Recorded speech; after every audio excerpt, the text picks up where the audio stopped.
Telugu Desam party నూతన కార్యవర్గంలో అలాగే polit bureau సభ్యులుగా అలాగే సీనియర్ నాయకులు జ్యోతుల నెహ్రూ గారిని కూడా ప్రకటించడం జరిగింది. ప్రస్తుతం ఆయన ఉన్నారు, మాట్లాడే ప్రయత్నం చేద్దాం.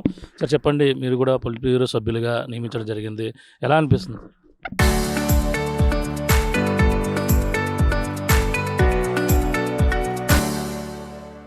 తెలుగుదేశం పార్టీలో ఒక బాధ్యత కలిగినటువంటి నాయకుడిగా ఇప్పుడు దాకా కొనసాగడం జరిగింది. నేను పార్టీ సెక్రటరీగా తెలుగుదేశం పార్టీలో నా ప్రయాణం చూసుకున్నట్టయితే మండల పార్టీ అధ్యక్షుడిగా, పార్టీ స్టేట్ సెక్రటరీగా, పార్టీ ప్రెసిడెంట్గా, జిల్లా పార్టీ ప్రెసిడెంట్గా, స్టేట్ సెక్రటరీగా, స్టేట్ ఉపాధ్యక్షుడిగా వివిధ రకాలైనటువంటి పదవులు చేసినటువంటి పరిస్థితి. ఈరోజు గౌరవ జాతీయ తెలుగుదేశం పార్టీ అధ్యక్షుడు గౌరవ ముఖ్యమంత్రి గారు నా మీద ఒక నమ్మకంతో అతి కీలకమైనటువంటి తెలుగుదేశం పార్టీలో అత్యున్నతమైనటువంటి పాలిట్ బ్యూరోలో స్థానం కల్పించడం, మరింత బాధ్యత నా మీద పెరిగింది అని చెప్పి నేను భావిస్తున్నాను. అలాగే ఒక రకంగా ఆనందం కూడా ఉంది. ఎందుకంటే పార్టీ నాయకుడు నన్ను గుర్తించినందుకు ఆనందం కూడా ఉంది. అయితే దీని అన్నిటికంటే కూడా ఒక పరిణితి చెందినటువంటి నాయకుడిగా మా యువ నాయకుడు లోకేష్ బాబు అంచెలంచెలుగా పార్టీని, ప్రజల్ని ఒకే విధానంలో సమర్థవంతంగా నడిపించుకుంటూ అంత ప్రభుత్వంలో బాధ్యతని, ఇటు పార్టీలో బాధ్యతని కూడా మరింత బాధ్యతగా వ్యవహరిస్తూ వెళ్తున్నటువంటి దానికి గుర్తింపుగా ఇవాళ ప్రజలు కానీ, పార్టీ క్యాడర్ కానీ, పార్టీ నాయకత్వం కానీ ఏదైతే లోకేష్ బాబుకి కావాలని చెప్పేసి కోరుకుంటున్నారో ఆ రకమైనటువంటి బాధ్యతని చంద్రబాబు నాయుడు గారు ఇవ్వడం అన్నది మాత్రం చాలా ఆనందించదగ్గటువంటి విషయం. అయితే నాకు పరిపూర్ణమైనటువంటి నమ్మకం ఉంది.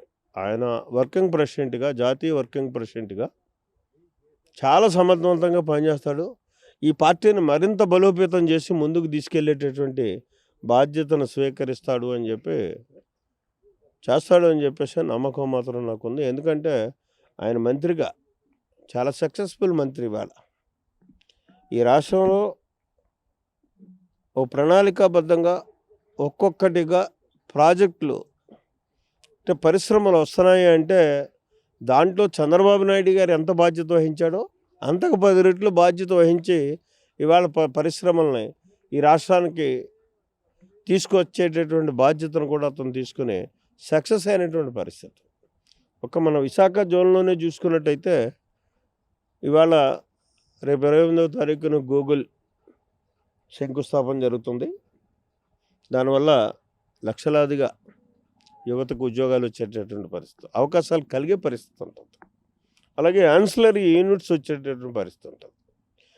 ఇవన్నిటినీ కూడా చక్కగా ఆలోచన చేసి అతని వయసుకు మించి ఆలోచనలతోటి తండ్రి ఆలోచనలను రంగరింప చేసుకుని ఎంతో బాధ్యతగా వ్యవహరిస్తున్నటువంటి లోకేష్కి ఇవాళ అత్యున్నతమైనటువంటి స్థానం అందించి ఈ పార్టీని మరింత బలోపేతం చేయడానికి, ముందుకు తీసుకెళ్ళడానికి క్రమశిక్షణతో నడిపించగలిగేటటువంటి సమర్థుడు కూడా అతను ఇవ్వడం అన్నది మాత్రం మనస్ఫూర్తిగా నేను అభినందిస్తున్నాను చంద్రబాబు నాయుడు గారిని.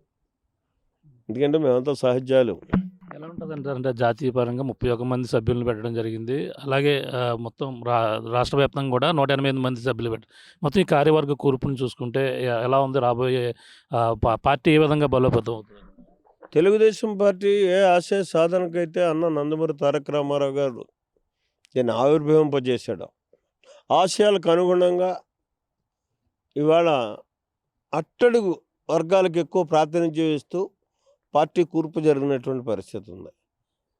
సుమారు బీసీ వర్గాలకు చూసుకున్నట్టయితే ఇవాళ మెజారిటీ 77 మంది ప్రాతినిధ్యం, 185 మందిలో 77 మంది ఒక బీసీ వర్గాలకి ఇచ్చినటువంటి పరిస్థితి ఉంది.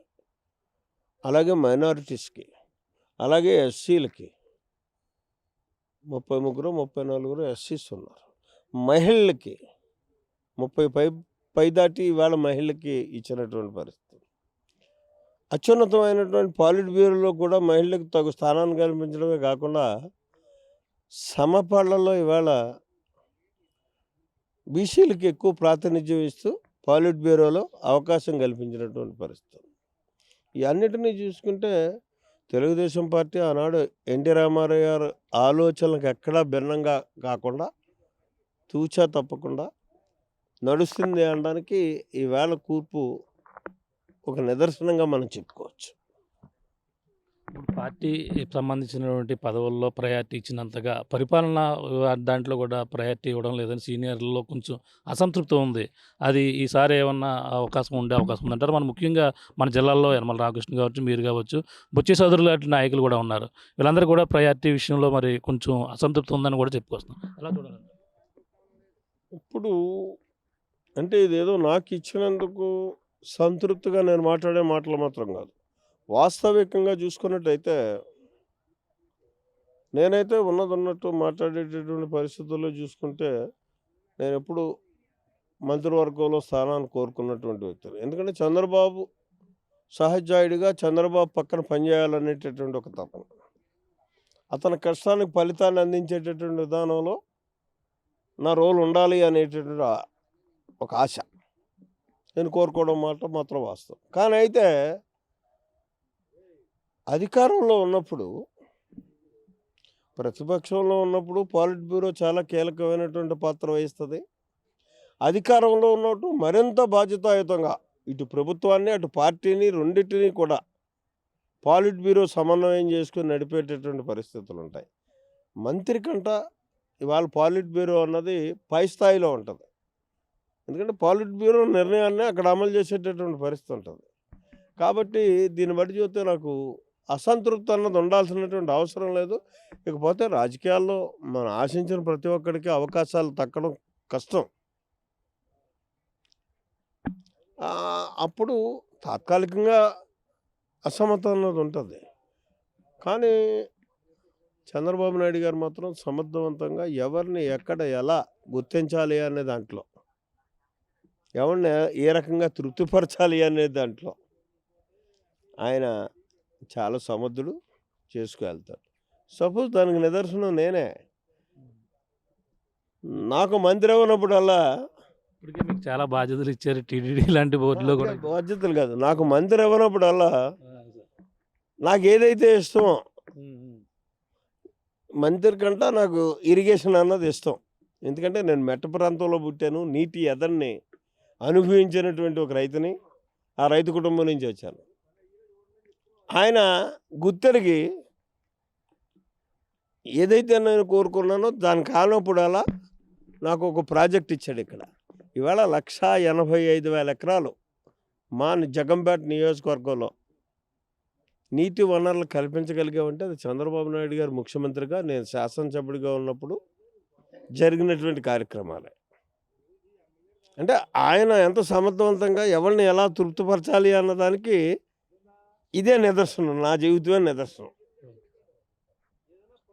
ఇప్పుడు కొత్తగా వచ్చిన కార్యవర్గంలో సభ్యులు అందరినీ కూడా కలుపుకుని వాళ్ళకి ఇచ్చే మీరు ఒక సీనియర్ నాయకుడిగా సూచనలు ఏంటంటే? పార్టీ విధి విధానాలను పూర్తిగా అర్థం చేసుకోవాలి. అయితే ఇప్పుడు వచ్చినటువంటి ప్రతి ఒక్కరు కూడా పార్టీలో అణువణువు తెలుసున్నటువంటి వాళ్ళకే ఇవాళ పదవులు ఇచ్చినటువంటి పరిస్థితి ఉంది. అయితే ఇక్కడ ఎక్కువ శాతం పార్టీ బాధ్యత మాత్రం ఎప్పుడు కూడా మనం మన రాష్ట్రాన్ని అభివృద్ధి చేసుకోవాలనుకున్నా, ఎప్పుడు అధికారం అన్నది మన గుప్పిట్లో ఉండాలనుకున్నా పార్టీ క్రియాశీలకం. ఆ పార్టీలో ఇవాళ పదవి ఇచ్చినటువంటి ప్రతి ఒక్కరు కూడా పార్టీ యొక్క నియమ నిబంధనలకు కట్టుబడి క్రమశిక్షణతో వ్యవహరించగలగాలి, పనిచేయగలగాలి, ఎక్కడ బద్దగించకుండా.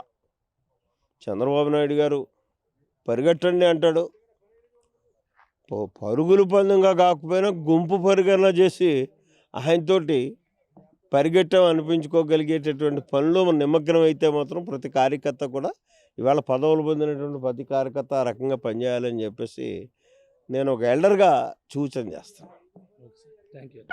ఇది పరిస్థితి. ప్రస్తుతం అయితే పొలిట్ బ్యూరో సభ్యులుగా ఎన్నికైన నేపథ్యంలోనే అంతేకంటే అత్యంత బాధ్యత అయితే పెరిగిందని కూడా భావిస్తున్నట్టుగా చెప్పుకొస్తున్నారు. ప్రధానంగా చూసుకుంటే ఏదైతే ఇప్పుడు పదవులు పొందిన ప్రతి ఒక్కరు కూడా బాధ్యతగా పనిచేసి పార్టీ బలోపేతానికి మరింత కృషి చేయాలని, అలాగే తనకి ఏదైతే ఈ యొక్క మెట్ట ప్రాంతంలో అనేక ఏదైతే నీటిపారుదలకు సంబంధించినటువంటి అభివృద్ధి పనుల విషయంలో ఎక్కడ వెనకాడకుండా అడిగింది ప్రతిదీ కూడా చేసి పెడుతున్నారు. అలాగే దానికి మంత్రి పదవి కన్నా అలాగే ప్రధానంగా ఎప్పటి నుంచో చిన్న అసంతృప్తి ఉన్నప్పటికీ దానికి తగ్గట్టు మించి ఇటువంటి పనులు చేయడంలో నాకు చాలా సంతృప్తికరమైనటువంటి వాతావరణం ఉందని కూడా అలాగే సీనియర్ నాయకులు, అలాగే టీటీడీ బోర్డు సభ్యులు, జగ్గంపేట ఎమ్మెల్యే జ్యోతుల నెహ్రూ గారు చెప్తున్న పరిస్థితి ప్రధానంగా ఉందని చెప్పాలి. ఇది కొన్ని తాజా పరిస్థితి. అనిల్తో ప్రకాష్, ఆర్టీవీ, జగ్గంపేట.